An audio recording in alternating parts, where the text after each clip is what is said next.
Good morning, students. This is the fourth part of chapter number 4 in chemistry, which is chemical bonding and molecular structure. Student, today's session we will discuss about basically two topics which are very important for examination. First is molecular orbital theory and second is hydrogen bonding. Both are very important for competitive examination and academic examination both. So let's start molecular orbital theory. Molecular orbital theory, what is the need of molecular orbital theory? तो molecular orbital theory की need क्या हुई या molecular orbital theory क्यों हमें पढ़ना है? क्योंकि प्रीवियस सेक्शन में हम लोगों ने पढ़ा था वैलेंस बॉन्ड थ्योरी के बारे में और वेस्पर थ्योरी में. तो वेस्पर थ्योरी के बाद जब हमने वैलेंस बॉन्ड थ्योरी पढ़ा उसमें कुछ लिमिटेशंस रह गए थे, कुछ उसमें कमियां थी, तो उन्हीं को क्लियर किया मॉलिक्यूलर ऑर्बिटल थ्योरी में. और ये काफ़ी एडवांस थ्योरी थी for the chemical bonding. Molecular orbital theory was proposed by F Hunds and R S Mulliken. ठीक है, तो इसको हुंड्स और मिलिकॉन ने मिलकर के बताया था और इस थ्योरी में क्या बताया गया है इसको हम लोग यहाँ पर डिस्कस करेंगे. Okay, sorry. One of the most important theories developed in the wave is the wave particle duality of particle. Electrons can be considered as particle and waves also. Based on this, it can be concluded that electrons behaving as waves can interact with each other and the process is called interference. As in waves, two types of interference are possible, constructive and destructive. ठीक है, तो जैसा कि हम लोग second chapter में पढ़ चुके हैं कि जो मैटर है वो ड्यूअल कैरेक्टर का होता है. According to de Broglie concept हम लोगों ने पढ़ा था. मैटर ड्यूअल कैरेक्टर का होता है, पार्टिकल और वेव नेचर दोनों होता है, और भी कुछ अलग अलग साइंटिस्ट ने इसी तरह से बताया है. तो जो हमारा एटम है, एटम में जो इलेक्ट्रॉन्स पाए जाते हैं, तो अगर हम कह सकते हैं कि जो पार्टिकल्स ड्यूअल नेचर के होते हैं तो पार्टिकल्स में ही इलेक्ट्रॉन पाए जाते हैं, तो वो भी ड्यूअल कैरेक्टर को रिप्रेजेंट करते हैं. ऐसा श्रोडिंगर वेव इक्वेशन में भी बताया गया है. ठीक है, तो जो हमारा इलेक्ट्रॉन है उसको हम पार्टिकल और वेव दोनों तरह से कंसीडर कर सकते हैं. तो जब हम इलेक्ट्रॉन्स के वेव नेचर को लेकर के स्टडी करते हैं तो एक कॉन्सेप्ट आता है जो कि फिजिक्स में हम लोग पढ़ते हैं, जिसे हम कहते हैं interference.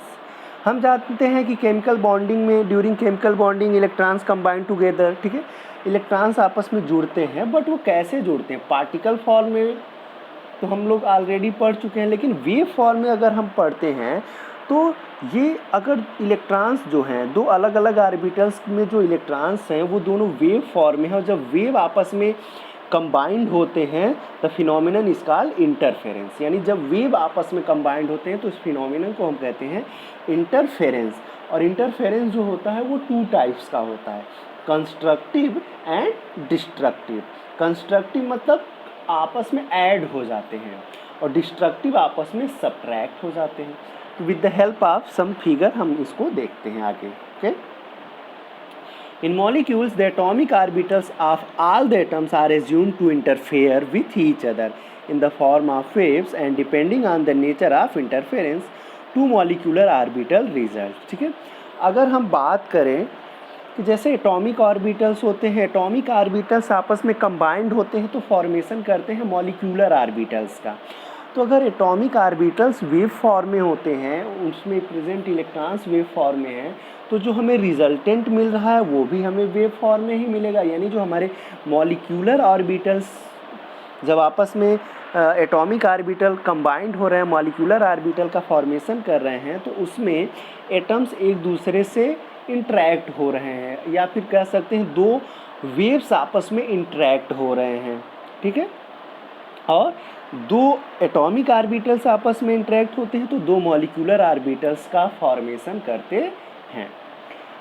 The one which results from constructive interference is called bonding molecular orbital, and one which results from destructive interference is called anti-bonding molecular orbital or non-bonding molecular orbital. ठीक है, तो जब इंटरफेरेंस होता है, आपस में कंबाइंड होते हैं इलेक्ट्रॉन्स, तो वहाँ पे या तो कंस्ट्रक्टिव इंटरफेरेंस होगा या फिर डिस्ट्रक्टिव होगा। तो जो कंस्ट्रक्टिव इंटरफेरेंस होता है it is called bonding molecular orbital, यानी कि ऐसा ऑर्बिटल जिसमें कि दोनों वेव्स आपस में कंबाइंड ऐड होकर के फॉर्मेशन करते हैं। कंस्ट्रक्टिव इंटरफेरेंस होता है उसे हम कहते हैं बॉन्डिंग मॉलिक्यूलर ऑर्बिटल, और जहाँ पे डिस्ट्रक्टिव होता है यानी जहाँ पर सब्ट्रैक्ट होते हैं उसको हम कहते हैं anti bonding molecular orbital. Obviously anti bonding molecular orbital is of higher energy than bonding molecular orbital. तो देखिए अब ये बात आती है कि इन दोनों जो बॉन्डिंग मॉलिक्यूलर ऑर्बिटल का फॉर्मेशन हो रहा है उसमें जो हमारा बॉन्डिंग मॉलिक्यूलर ऑर्बिटल है और जो एंटी बॉन्डिंग मॉलिक्यूलर ऑर्बिटल है, इन दोनों में स्टेबल कौन होता है या फिर किसके पास अधिक एनर्जी होती है। तो आप जानते हैं अगर अधिक एनर्जी हो जाती है, कोई अगर पर्सन की अगर हम बात करें तो एनर्जी इन द सेंस उसको अधिक पावर मिल गया है तो वो अपने पावर का दुरुपयोग करने लगता है, वो इधर उधर किसी को मारेगा पीटेगा इस तरह से, तो वो अनस्टेबल हो जाता है। यानी जो अनस्टेबल है वही हाई एनर्जी रखता है और जो स्टेबल है वो हमेशा लो एनर्जी रखता है। ठीक है, जो बहुत पावरफुल नहीं है, शांत है, वो हमेशा स्टेबल पड़ा रहता है, लेकिन जिसके पास अधिक एनर्जी आ जाती है वो समझ लीजिए कि ये अनस्टेबल हो जाता है। तो यहाँ पे जो non bonding anti bonding molecular orbital है वो हाई एनर्जी रखता है, इसलिए वो अनस्टेबल होता है, और बॉन्डिंग मॉलिक्यूलर ऑर्बिटल जो होते हैं वो स्टेबल होते हैं क्योंकि उसके पास लो एनर्जी। तो non anti bonding molecular orbital जो होता है वो अनस्टेबल होता है due to high energy, and bonding molecular orbital are stable due to low energy. In molecular orbital theory, the atomic orbitals lose their identity and the total number of electrons present are placed in molecular orbitals according to increasing energy sequence of Bohr principle with due reference to Pauli exclusion principle and Hund's rule of maximum multiplicity। ठीक है, तो जो molecular orbital theory है ये basically देखिए है क्या, अगर इसके और कॉन्सिक्वेंसेस के बारे में बात करते हैं तो अगर हमें किसी भी एटम की सारी प्रॉपर्टी जो होती है वो आप कहते हो कि अगर किसी भी एटम का हमें एटॉमिक नंबर पता हो और तो हम उसका इलेक्ट्रॉनिक कॉन्फ़िगरेशन करके सारी प्रॉपर्टीज़ उसकी हम समझ सकते हैं। बट मॉलिक्यूल्स की तो आप मॉलिक्यूल्स का भी क्या हम इलेक्ट्रॉनिक कॉन्फ़िगरेशन कर सकते हैं जिसके कि उसकी सारी प्रॉपर्टीज़ को हम सारे जितने भी पैरामीटर्स होते हैं वो सारी चीज़ें हम समझ सकें। तो उसी के लिए ये बेसिकली हमारी मॉलिक्यूलर ऑर्बिटल थ्योरी आई है कि मॉलिक्यूल्स का भी हम इलेक्ट्रॉनिक कॉन्फ़िगरेशन कर सकते हैं और उसकी सारी प्रॉपर्टीज़ को उसके हेल्प से एक्सप्लेन कर सकते हैं। ये जो मॉलिक्यूलर ऑर्बिटल थ्योरी है ये पूरी तरीके से बेस्ड है, ये फॉलो करती है आप बाउ principle, Pauli exclusion principle and Hund's rule of multiple multiplicity. ठीक है, तो ये तीनों ही रूल्स को ये कम्प्लीटली फॉलो करता है मॉलिक्यूलर ऑर्बिटल थ्योरी, यानी मॉलिक्यूलर ऑर्बिटल थ्योरी में इन तीनों ही रूल्स फॉलो होते हैं। अब हम कुछ एग्जांपल्स देखेंगे आगे, ये कैसे कंबाइंड होते हैं, कैसे सब्ट्रैक्ट कैसे ऐड होते हैं। Formation of molecular orbital, molecular orbitals का फॉर्मेशन कैसे होता है, तो linear combination of atomic orbitals LCAO कहा जाता है। The formation of molecular orbitals can be explain by the linear combination of atomic orbitals. Combination takes place either by addition or by subtraction of wave function as shown below. ठीक है, तो generally ये molecular orbitals का जो formation होता है वो linear combination of atomic orbitals के रिजल्टेंट को ही कहा जाता है, या उसी से रिजल्टेंट जो निकलता है उसी को हम लोग मॉलिक्यूलर ऑर्बिटल कहते हैं। और ये कैसे होता है उसको आगे हम देखेंगे। तो पहले एक एग्जांपल हम देखते हैं addition of wave function. Suppose that हमारे पास दो अलग अलग इलेक्ट्रॉन्स हैं, दो अलग अलग ऑर्बिटल्स हैं, उसमें प्रेजेंट इलेक्ट्रॉन्स है, उसका वेव फंक्शन जो है फर्स्ट को अगर हम मान लेते हैं साई ए और सेकेंड को मान लेते हैं psi B. Addition of wave function करते हैं तो देखिए यहाँ पे जो रिजल्टेंट हमें मिल रहा है वो psi is equals to psi A plus psi B, यानी ये कंस्ट्रक्टिव मॉलिक्यूलर ऑर्बिटल का फॉर्मेशन हो रहा है। तो इसमें कंस्ट्रक्टिव में क्या हो रहा है कि जो लोब देख रहे हैं, जो रिजल्टेंट जो आपका वेव का जो लोब है, लोब यानी कि जो आप देख रहे हैं कि उसकी साइज़ जो है, लोब की साइज़ बढ़ जा रही है क्योंकि ये कंस्ट्रक्टिव हो रहा है। कंस्ट्रक्टिव यानी ये बॉन्डिंग मॉलिक्यूलर ऑर्बिटल का फॉर्मेशन इस तरह से होता है। वहीं सेकेंड एग्जांपल आप देखिए तो यहाँ पे 2 इलेक्ट्रॉन्स हैं और यहाँ पर साई ए साई बी इनका वेव फंक्शन है और सब्ट्रैक्शन ऑफ वेव फंक्शंस हो रहा है, यानी कि डिस्ट्रक्टिव हो रहा है, डिस्ट्रक्टिव इंटरफेरेंस। तो यहाँ पे जो लोब है वो डिक्रीज़ कर जा रहा है, यानी कि यहाँ जो रिजल्टेंट वेव मिल रहा है, यानी जो मॉलिक्यूलर ऑर्बिटल मिल रहा है रिजल्टेंट, उसका लोब जो होता है वो डिक्रीज़ कर जाता है। ओके, तो कंस्ट्रक्टिव में लोब इंक्रीज़ कर जाता है, यानी लोब इंक्रीज़ कर जाता है तो इसका मतलब ये हुआ कि वहाँ पर finding the probability of electron is maximum, वहाँ पे इलेक्ट्रॉन के पाए जाने की प्रायिकता अधिक है। और जहाँ पे लोब छोटा हो जाता है वो नोड जैसा भी है ये करने लगता है। और आप जानते हैं नोड क्या होते हैं, where finding the probability of electron is minimum, जहाँ पे इलेक्ट्रॉन्स के पाए जाने की प्रोबेबिलिटी मिनिमम होती है उसे हम नोड कहते हैं।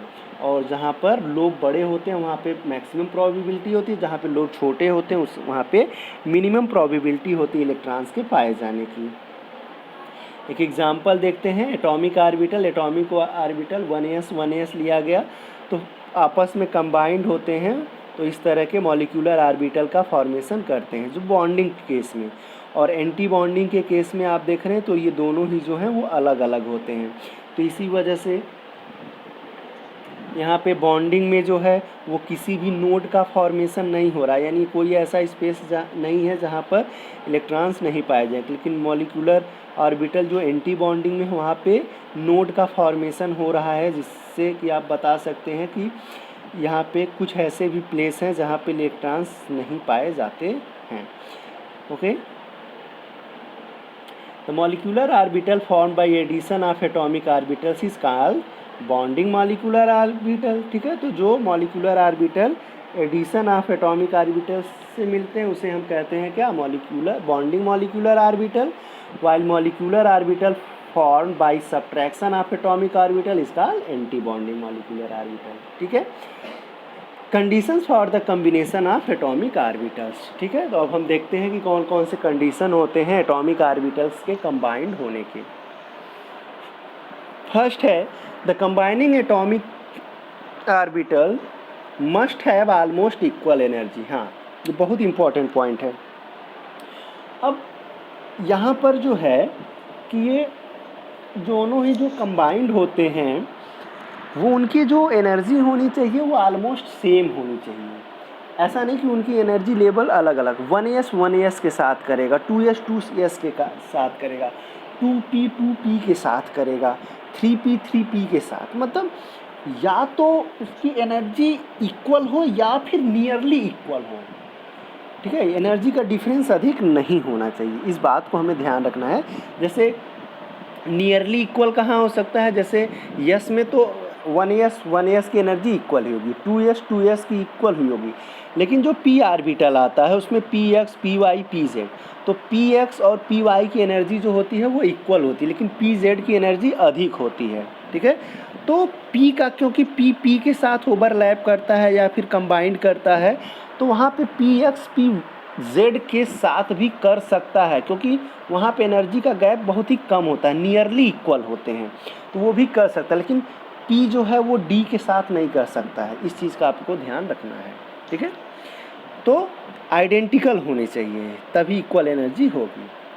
The combining atomic orbitals must have same symmetry about the molecular axis. ठीक है, उनकी सिमेट्री भी मॉलिक्यूलर ऑर्बिटल के अराउंड सिमेट्री सेम होनी चाहिए, यानी शेप जो होगी, जब सिमेट्री तभी इक्वल हो सकती है जब शेप इक्वल होगा, यानी कि यस ऑर्बिटल के साथ, p ऑर्बिटल के साथ हो। The combining atomic orbital must overlap to the maximum extent.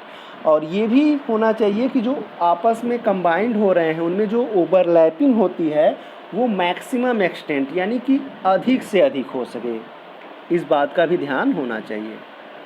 ठीक है, अब बात करते हैं टाइप्स ऑफ मॉलिक्यूलर आर्बिटल। जो मॉलिक्यूलर आर्बिटल्स का फॉर्मेशन होता है वो कितने टाइप्स के होते हैं। Sigma molecular orbital, they are symmetrical around the bond axis. ठीक है, तो इसमें दो तरह के मॉलिक्यूलर आर्बिटल्स का फॉर्मेशन होता है, सिग्मा एंड पाई। तो सिग्मा मॉलिक्यूलर आर्बिटल जो होते हैं ये सिमेट्रिकल होते हैं बॉन्ड एक्सिस के ही। ठीक है, और दे पाई मॉलिक्यूलर आर्बिटल्स जो होते हैं they are not symmetrical because of the presence of positive lobes above the negative lobes below the molecular plane. ठीक है, तो देखिए ये जो सिग्मा जो होते हैं वो बॉन्ड, क्योंकि यस का यस जब एक्सियल ओवरलैपिंग होती तभी सिग्मा का फॉर्मेशन होता है, तो वो बॉन्ड एक्सिस पर ही सिमेट्रिकल होते हैं। लेकिन पी में अगर आप देखेंगे तो यहाँ पर जो होता है इसमें दो लोब बनते हैं, डंबल शेप का होता है, ऊपर वाले लोब को पॉजिटिव और नीचे वाले लोब को निगेटिव, तो वो आइडेंटिकल सिमेट्रिकल नहीं हो पाते क्योंकि एक तरफ ऊपर पॉजिटिव होता है और नीचे निगेटिव होता है, तो इस वजह से सिमेट्रिकल नहीं होते हैं। अब बात आती है कि हमें कैसे इनका इलेक्ट्रॉनिक कॉन्फ़िगरेशन करना होता है। तो देखिए इनके इलेक्ट्रॉनिक, क्योंकि बॉन्डिंग दो ही तरह की होगी, एक एंटी बॉन्डिंग और एक बॉन्डिंग। तो बॉन्डिंग को हम बिना किसी सिंपली सिग्मा और पाई से रिप्रेजेंट करते हैं, और जो एंटी बॉन्डिंग होते हैं उन्हीं को स्टार बना करके रिप्रेजेंट किया जाता है। तो यहाँ पर दो तरह से इलेक्ट्रॉनिक कॉन्फ़िगरेशन किया जाता है, और यहाँ पर हमें जो मॉलिक्यूलर ऑर्बिटल थ्योरी जो है वो हमारे सिलेबस में अप टू कह सकते हैं 20 इलेक्ट्रॉन्स तक हमें पढ़ना है। ठीक है, क्लास 11th और 12th दोनों ही मिला करके हमें जो मॉलिक्यूलर ऑर्बिटल थ्योरी पढ़नी है वो मैक्सिमम 20 इलेक्ट्रॉन्स तक हमें पढ़ना है। तो 20 इलेक्ट्रॉन्स का इलेक्ट्रॉनिक कॉन्फ़िगरेशन कैसे होता है उसके लिए यहाँ पर दो रूल्स बताए गए हैं। ठीक है, दोनों रूल में 50% तो सेम है बट 50% जो है वो डिफरेंस है। थोड़ा सा यहाँ ध्यान देंगे कि इसका यूज करना कैसे करना है। और यहाँ पर एक बात और आप ध्यान रखेंगे कि किसी भी ऑर्बिटल में मैक्सिमम 2 इलेक्ट्रॉन्स रह सकते हैं, क्योंकि यहाँ पर जब भी वो कंबाइंड होंगे तो एक क्लॉकवाइज और एक एंटी क्लॉकवाइज इलेक्ट्रॉन ही आपस में कंबाइंड होते हैं। ठीक है, तो वहाँ पर सब में चाहे वो 1s हो या 2p हो या 2s हो, सब में मैक्सिमम 2 ही इलेक्ट्रॉन्स आप फिल करेंगे। ठीक है, तो यहाँ पे दो तरह से कैसे होता है। फर्स्ट रूल किसके लिए है, in simple homonuclear diatomic molecules the order of molecular orbitals based on increasing energy is. पहला जो है वो अप टू 14 इलेक्ट्रॉन्स के लिए होता है। ठीक है, यानी और दूसरा जो है वो ग्रेटर देन 16 यानी 16 से लेकर, मतलब पहला जो है अगर नाइट्रोजन है N2, एक नाइट्रोजन में होता है आपका 7 इलेक्ट्रॉन, 2 नाइट्रोजन होंगे तो N2 यानी कि आपके 14 इलेक्ट्रॉन। अब उस पर अगर कोई निगेटिव चार्ज आ जाता है तो वहाँ पर भी आप पहला वाला ही यूज करेंगे। यानी आप कह सकते हैं कि जो फर्स्ट जो ऑर्डर बताया गया है वो नाइट्रोजन तक के मॉलिक्यूल्स के लिए है, और सेकंड जो बताया गया है वो नाइट्रोजन से एबव यानी कि ऑक्सीजन, फ्लोरीन और नियॉन के लिए बताया गया है। तो यहाँ पर देखिए जो ऑर्डर है, और ये बिल्कुल आप बाउ प्रिंसिपल के अकॉर्डिंग यानी increasing order of energy level, sigma 1s, sigma star 1s, sigma 2s, sigma star 2s। अब आप देख रहे हैं कि पाई 2py और पाई 2pz जो है वो एक साथ ही है। ठीक है, तो उनकी एनर्जी जो होती है वो सेम होती है, इस वजह से यहाँ पर एक ही साथ दिखाया गया हो। सिग्मा 2px उससे अधिक एनर्जी होती है, फिर पाई स्टार 2py और पाई स्टार 2pz और अगेन सिग्मा स्टार 2px होता है। ये तो नाइट्रोजन के केस में। सेकेंड में आप देखेंगे कि ऑक्सीजन वाले केस में क्या चेंज हो गया है, तो जो सिग्मा स्टार 2s तक तो सेम था, बट सिग्मा 2px पहले आ जाता है पाई 2py और पाई 2pz के। ठीक है, और फिर लास्ट में एज इट इज़ बाकी सारी चीज़ें वही होती हैं। तो इसी के अकॉर्डिंग इलेक्ट्रॉनिक कॉन्फ़िगरेशन किया जाता है। तो जो विदाउट स्टार वाले में इलेक्ट्रॉन फिल किए जाते हैं वो सारे जो होते हैं वो आपके बॉन्डिंग इलेक्ट्रॉन कहलाते हैं, बॉन्डिंग ऑर्बिटल्स होते हैं, और जो स्टार में फिल किए जाते हैं वो एंटी बॉन्डिंग होते हैं। Okay, let's see some examples. Electronic configuration and molecular behaviour. अभी हम इसका इलेक्ट्रॉनिक कॉन्फ़िगरेशन करते हैं अलग अलग मॉलिक्यूल्स का, और उनका मॉलिक्यूलर बिहेवियर भी देखते हैं। The distribution of electrons among various molecular orbitals is called electronic configuration of the molecule.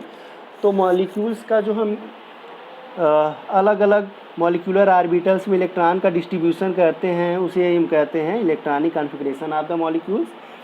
अब स्टेबिलिटी ऑफ मॉलिक्यूल्स दो बातों पर डिपेंड करती है। पहला, इफ़ NB यानी कि बॉन्डिंग, NB यहाँ सिंबल लिया गया है बॉन्डिंग के लिए।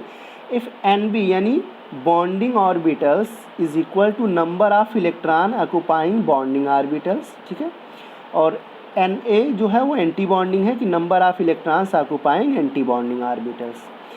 तो इफ़ NB, अगर NB यानी bonding orbitals is greater than anti bonding orbitals, molecule will be stable. यानी कि बॉन्डिंग ऑर्बिटल्स में जो इलेक्ट्रॉन हैं वो एंटी बॉन्डिंग ऑर्बिटल के इलेक्ट्रॉन से अधिक हों, यानी बॉन्डिंग के इलेक्ट्रॉन अधिक होंगे तो ऑब्वियसली मॉलिक्यूल बॉन्ड अधिक बनेगा तो मॉलिक्यूल जो होगा वो स्टेबल होगा, और बॉन्डिंग इलेक्ट्रॉन्स कम होंगे तो ऑब्वियसली वो अनस्टेबल होगा। बॉन्ड ऑर्डर का एक फार्मूला होता है, वो भी यहाँ हम देख लेते हैं। Bond order is defined as half of the difference between the number of electrons present in bonding and anti bonding molecular orbitals. तो बॉन्ड ऑर्डर क्या होता है, ये हाफ होता है difference between the bonding electrons and anti bonding electrons. देखिए ये एक ऐसी थ्योरी है, मॉलिक्यूलर ऑर्बिटल थ्योरी एक ऐसी थ्योरी है जो कि बॉन्ड ऑर्डर यानी कि नंबर ऑफ बॉन्ड जो है वो फ्रैक्शन में भी अलाउ करता है। इसमें जो है कि बॉन्ड ऑर्डर 1 2 3 ही केवल नहीं होता है, इसमें मॉलिक्यूलर ऑर्बिटल थ्योरी के अकॉर्डिंग जो बॉन्ड ऑर्डर है वो फ्रैक्शन में भी आ सकता है, डेसिमल में भी आ सकता है, ठीक है। तो bond order is equal to 1/2 NB minus Na, यानी bonding electrons minus anti bonding electrons. The bond order may be a whole number, a fraction or even zero. It may also be positive और negative, ठीक है। तो ये positive negative भी हो सकता है, जीरो भी हो सकता है, फ्रैक्शन में भी हो सकता है और होल नंबर में भी हो सकता है। अगर ज़ीरो होगा तो मॉलिक्यूलर पॉसिबल नहीं होगा, क्योंकि ज़ीरो का मतलब ज़ीरो तो कोई बॉन्ड होता नहीं है। तो यानी जिसका भी बॉन्ड ऑर्डर अगर ज़ीरो आता है तो आप बताएंगे कि ये मॉलिक्यूल पॉसिबल नहीं है नेचर में। Bond length, bond order is inversely proportional to bond length, ठीक है। बॉन्ड ऑर्डर जो होता है बॉन्ड लेंथ के इन्वर्सली प्रोपोर्शनल होता है। बॉन्ड ऑर्डर जितना अधिक होगा बॉन्ड लेंथ उतनी ही छोटी होती है, बॉन्ड ऑर्डर जितना कम होगा बॉन्ड लेंथ उतनी ही बड़ी होती है। The greater the bond order smaller will be the bond length, okay. Magnetic nature, it is very important. Maximum questions are taken as magnetic nature of molecules. If all the molecular orbitals have paired electrons, the substance is diamagnetic. अब यहाँ पे भी हमें बताना है कि कौन सा मॉलिक्यूल जो होते हैं। सेकेंड चैप्टर में तो आपने पढ़ा था कि वहाँ पे एटम्स का इलेक्ट्रॉनिक कॉन्फ़िगरेशन करके आप बताते थे कि किसके पास पेयर्ड इलेक्ट्रॉन है वो डायामैग्नेटिक होगा और जो अनपेयर्ड इलेक्ट्रॉन्स होते हैं वो पैरामैग्नेटिक होते हैं। तो मॉलिक्यूल्स का भी जब इलेक्ट्रॉनिक कॉन्फ़िगरेशन हो रहा है तो वहाँ पे पेयर्ड और अनपेयर्ड इलेक्ट्रॉन्स का कॉन्सेप्ट भी आता है, जिसके हेल्प से हम मैग्नेटिक नेचर को भी एक्सप्लेन कर सकते हैं। तो जिस मॉलिक्यूल्स के ऑर्बिटल्स के सभी इलेक्ट्रॉन्स पेयर्ड होंगे वो डायामैग्नेटिक होगा, यानी वो मैग्नेटिक फील्ड में रिपल करता है। If one or more molecular orbital have unpaired electron it is paramagnetic. अगर एक भी या एक से अधिक ऑर्बिटल्स ऐसे होंगे जिनके पास अनपेयर्ड इलेक्ट्रॉन्स हैं तो वो पैरामैग्नेटिक होंगे, यानी मैग्नेटिक फील्ड में वो अट्रैक्ट होते हैं। Bonding in some homonuclear molecules, कुछ एग्जांपल्स देखिए। जैसे हम हाइड्रोजन मॉलिक्यूल्स पहले लेते हैं। It is formed by the combination of 2 hydrogen atoms. Hydrogen molecule जो होता है दो हाइड्रोजन एटम्स के फॉर्मेशन से बनता है. इस hydrogen atom has 1 electron in its orbital. 1s orbital में एक एक इलेक्ट्रॉन होते हैं. So the electronic configuration of hydrogen molecule is. तो हाइड्रोजन का नहीं, यहाँ हम हाइड्रोजन मॉलिक्यूल का इलेक्ट्रॉनिक कॉन्फ़िगरेशन करते हैं. हाइड्रोजन, एक हाइड्रोजन में 1 इलेक्ट्रॉन. तो हाइड्रोजन मॉलिक्यूल है यानी 2 हाइड्रोजन एटम है तो 2 electron.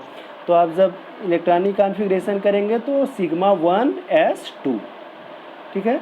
Sigma 1s2 sigma star, क्योंकि मैक्सिमम 2 ही इलेक्ट्रॉन थे तो सिग्मा स्टार आएगा ही नहीं, यानी केवल बॉन्डिंग इलेक्ट्रॉन्स हैं, एंटी बॉन्डिंग इलेक्ट्रॉन्स नहीं है, ठीक है. तो बॉन्ड आर्डर अगर हम फाइंड करते हैं तो 1/2 bonding electrons minus anti bonding electrons होता है, तो 2 - 0/2, यानी कि यहाँ पर आ गया आपका 1. यानी कि हाइड्रोजन मॉलिक्यूल्स जो होता है उसके बीच में सिंगल बॉन्ड का फॉर्मेशन होता है, क्योंकि इसका बॉन्ड आर्डर क्या है, 1 है.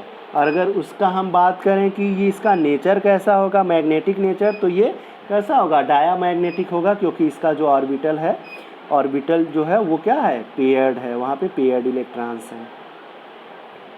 सेकेंड देखिए, हीलियम मॉलिक्यूल की अगर हम बात करें He2 बनेगा या नहीं बनेगा वो यहाँ पर भी क्लियर हो जाएगा. Each helium atom contains 2 electron, thus He2 molecules there would be 4 electrons. एक हीलियम में 2 इलेक्ट्रॉन्स होते हैं तो He2 में 4 इलेक्ट्रॉन्स हो जाएंगे. इलेक्ट्रॉनिक कॉन्फ़िगरेशन करते हैं तो sigma 1s2 sigma star 1s2 हो जाएगा. यानी पहले जो 2 इलेक्ट्रॉन फिल किए गए हैं वो सिग्मा 1s में किए गए हैं, फिर 2 इलेक्ट्रॉन फिल किए गए हैं जो वो सिग्मा स्टार 1s में किए गए हैं. बॉन्ड आर्डर अगर आप फाइंड करते हैं तो 1/2 2 - 2 यानी कि 0 आ जाएगा. तो He2 molecule is therefore unstable and does not exist. क्योंकि यहाँ पे बॉन्ड आर्डर 0 आ रहा है, तो बॉन्ड आर्डर 0 जिसका आता है वो क्या होगा, एग्जिस्ट नेचर में नहीं करता है. Let's see another one, Li2. Lithium molecule possible है या नहीं देखते हैं. तो लिथियम का एटॉमिक नंबर 3, तो Li2 यानी कि 336 इलेक्ट्रॉन. इलेक्ट्रॉनिक कॉन्फ़िगरेशन करते हैं तो sigma 1s2 sigma star 1s2 sigma 2s2.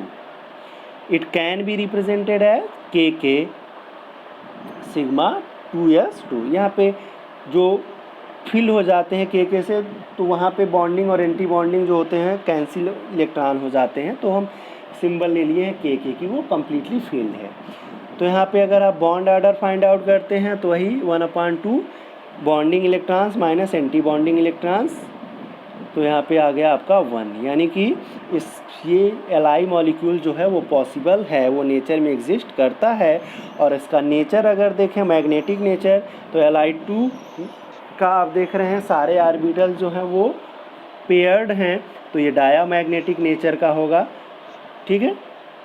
Let's see another one, oxygen molecules. तो ये पहले जो तीनों एग्जाम्पल थे वो पहले वाले पैटर्न पर तीनों का इलेक्ट्रॉनिक कॉन्फ़िगरेशन किया गया, क्योंकि वो लेस देन नाइट्रोजन थे. अब हम एबव देख रहे हैं ऑक्सीजन का O2 मॉलिक्यूल, तो यहाँ पे इलेक्ट्रॉनिक कॉन्फ़िगरेशन का जो ट्रेंड है वो थोड़ा सा चेंज होगा, सेकेंड वाला यूज़ करेंगे. तो orbital configuration of electron is, electron का एटॉमिक नंबर 8 होता है, तो O2 में हो जाएंगे टोटल 16 इलेक्ट्रॉन. तो जब आप इसका मॉलिक्यूलर ऑर्बिटल कॉन्फ़िगरेशन करते हैं तो sigma 1s2 sigma star 1s2 sigma star, sorry यहाँ पे एक लाइन मिस हो गया है, उसको आप अपने कॉपी में नोट्स बनाते समय लिख लेंगे. आप दोबारा सुनिए, sigma 1s2 sigma star 1s2 sigma 2s2 sigma star 2s2 sigma 2pz2 पाई 2px2 पाई 2py2, फिर pi star 2px1 and pi star 2py1. क्योंकि वहाँ पर आप जानते हैं हुन्स रूल के अकॉर्डिंग पहले 1 1 1 करके फीलिंग होती है, तो क्योंकि पाई स्टार 2px और पाई स्टार 2py की एनर्जी सेम है, तो दोनों में पहले 1 1 इलेक्ट्रॉन्स फिल किए जाएंगे तब पेयरिंग होती है. इसी वजह से दोनों में 1 1 इलेक्ट्रॉन्स रखा गया है, न कि 2px में 2 इलेक्ट्रॉन्स रख दिए गए हैं, ठीक है. तो इसे हम इस तरह से भी रिप्रेजेंट कर सकते हैं. तो यहाँ पे अगर आप देखते हैं तो टोटल जो बॉन्डिंग इलेक्ट्रॉन्स हो जा रहे हैं आपके 8, सॉरी बॉन्डिंग इलेक्ट्रॉन्स अगेन आप काउंट करते हैं तो यहाँ पे हो जा रहे हैं आपके 10 बॉन्डिंग इलेक्ट्रॉन्स हैं। एंटी बॉन्डिंग इलेक्ट्रॉन्स जो हैं वो 6 हैं। बाय मिस्टेक यहाँ पे 8 लिख दिया गया है, तो वहाँ पे 8 के जगह पे आप 10 करेंगे और 4 के जगह पर 6, 10 - 6/2, तो रिजल्टेंट आएगा 2। तो बाय मिस्टेक यहाँ पर हो गया है 8 - 4, बट वो 10 - 6 है। आप काउंट कर सकते हैं इलेक्ट्रॉन्स की बॉन्डिंग में कितने हैं और एंटी बॉन्डिंग में कितने हैं। तो यहाँ पे बॉन्ड आर्डर आया 2, यानी कि ऑक्सीजन मॉलिक्यूल्स में 2 बॉन्ड का फॉर्मेशन होता है, डबल बॉन्ड होते हैं। और नेचर की अगर हम बात करते हैं तो पैरामैग्नेटिक होते हैं, क्योंकि यहाँ पे आप देख रहे हैं π*2px और π*2py में 1 अनपेयर्ड इलेक्ट्रॉन्स प्रेजेंट हैं। तो स्टूडेंट्स, तो इसी तरह से आपको मॉलिक्यूलर ऑर्बिटल थ्योरी पे बेस्ड मॉलिक्यूल्स का इलेक्ट्रॉनिक कॉन्फ़िगरेशन वगैरह करना है। So let's see next topic, hydrogen bonding. ठीक है, hydrogen bonding is a special type of bonding in which no electrons are shared, no electrons are gain or donate. ठीक है, न तो इसमें इलेक्ट्रॉन शेयर होते हैं, न ही इलेक्ट्रॉन इसमें डोनेट और गेन किए जाते हैं। तो फिर किस तरह का बॉन्ड होता है? When highly electronegative elements like nitrogen, oxygen, fluorine are attached to hydrogen to form covalent bond, the electrons of the covalent bond are shifted towards the more electronegative atom.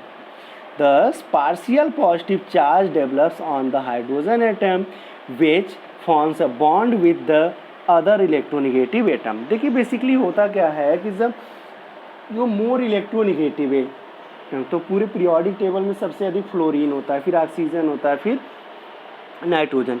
तो ये सब जो होते हैं ये मोस्ट इलेक्ट्रोनिगेटिव एलिमेंट्स हैं। इनके साथ में जब ये किसी हाइड्रोजन के साथ कंबाइंड होकर के कोई कोवैलेंट बॉन्ड बनाते हैं, कोवैलेंट बॉन्ड होगा तो कोवैलेंट कंपाउंड का फॉर्मेशन करते हैं। अब होता क्या है हाइड्रोजन बॉन्डिंग में कि वन मॉलिक्यूल का जो हाइड्रोजन होगा वो अपने एडजेसेंट मॉलिक्यूल के इलेक्ट्रोनिगेटिव एलिमेंट की तरफ एक पार्शियल बॉन्ड का फॉर्मेशन करता है, जिसमें न तो वो इलेक्ट्रॉन्स गेन करता है, न इलेक्ट्रॉन्स डोनेट करता है, न ही इलेक्ट्रॉन्स शेयर करता है। ध्यान देंगे यहाँ पर केवल अगर एक ही एटम होगा तो एक ही मॉलिक्यूल होगा तो यहाँ पर पॉसिबिलिटी नहीं होगी। अब होता क्या है कि मतलब बॉन्डिंग ऑलरेडी कोवैलेंट बॉन्डिंग हो चुकी है, लेकिन वो अपने एडजेसेंट मॉलिक्यूल के इलेक्ट्रोनिगेटिव एटम की तरफ एक हाइड्रोजन पार्शियली अट्रैक्ट होता है due to the high electronegativity of the adjacent atom, उसे ही हम कहते हैं हाइड्रोजन बॉन्डिंग। तो ये बेसिकली जो होता है टू एडजेसेंट मॉलिक्यूल्स के एटम्स के बीच में होता है, जिसमें एक हाइड्रोजन होगा और दूसरा मोस्ट इलेक्ट्रोनिगेटिव एटम हो सकता है। कुछ ऐसे भी होते हैं कि एक ही एटम हो, एक ही मॉलिक्यूल होगा, उसी में प्रेजेंट होते हैं, बट वो रेयर केसेस होते हैं। जनरली जो होते हैं वो 2 मॉलिक्यूल्स 3 मॉलिक्यूल्स 4, जैसे वाटर है। अब वाटर जो है, वाटर के ढेर सारे मॉलिक्यूल्स हैं, तो उसमें हाइड्रोजन जो है वो अपने एडजेसेंट मॉलिक्यूल के ऑक्सीजन के साथ पार्शियली अट्रैक्ट होता है, तो वहाँ पे हाइड्रोजन बॉन्डिंग का फॉर्मेशन होता है। तो क्योंकि इसमें एग्जैक्टली शेयरिंग वगैरह तो होती नहीं है, इस वजह से हम यहाँ पे इस bond co dot dot dot करके डॉटेड लाइन से रिप्रेजेंट करते हैं। ठीक है, हाइड्रोजन बॉन्ड जो होता है वो वीकर होता है as compare to covalent bond, क्योंकि इसमें इलेक्ट्रॉन्स की इन्वॉल्वमेंट नहीं होती, इसलिए काफ़ी वीक बॉन्ड होता है।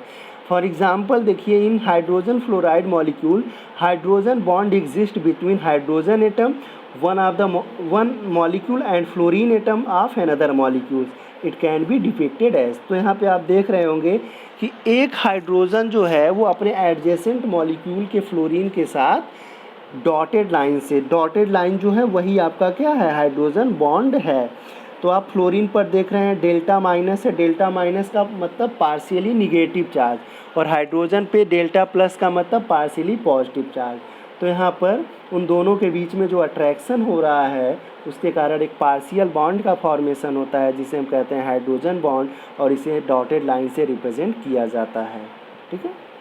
While a solid line represents the covalent, और जो बिल्कुल सॉलिड लाइन आप देख रहे हैं वो कोवैलेंट बॉन्ड है, और जो यहाँ पे डॉटेड लाइन है वो आपका हाइड्रोजन बॉन्ड है। हाइड्रोजन बॉन्ड 2 टाइप्स के होते हैं।